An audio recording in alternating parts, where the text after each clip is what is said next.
मी आपल्या झटपट कार्यशैलीबद्दल आम्ही ऐकून होतो, आम्ही लांबून दुरून बघायचो आजभर, पण मात्र एवढ्या झटपट तुम्ही मला सांगा, शनिवारी माझा प्रवेश पक्षामध्ये झाला, रविवारी उमेदवारी जाहीर झाली आणि गुरुवारी मी आमदार झालो. म्हणजे आपल्या झटपट कार्यशैलीबद्दल आम्ही ऐकून होतो, त्याचा अनुभव राहुरीकरांनी त्या ठिकाणी घेतलेला आहे. आणि निवडणुकीची देखील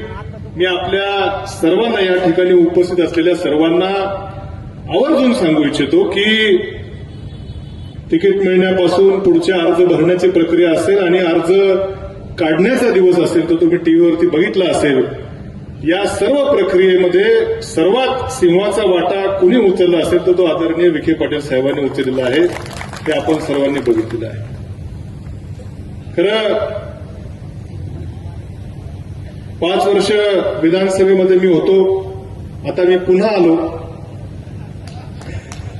विधानसभेत नाही पण विधान परिषदेत आलो आणि मला खात्री आहे की ही जी संधी साहेब आपण मला या ठिकाणी दिलेली आहे, या संधीच्या रूपानं या आता फक्त राहुरी नगर पाथर्डी विधानसभा मतदारसंघ तर आहेच, परंतु जिल्ह्यातल्या स्थानिक स्वराज्य संस्थांचे देखील प्रश्न विधान परिषदेच्या सभागृहात मांडण्याची जी संधी आपण मला दिली, या संधीचं निश्चितपणे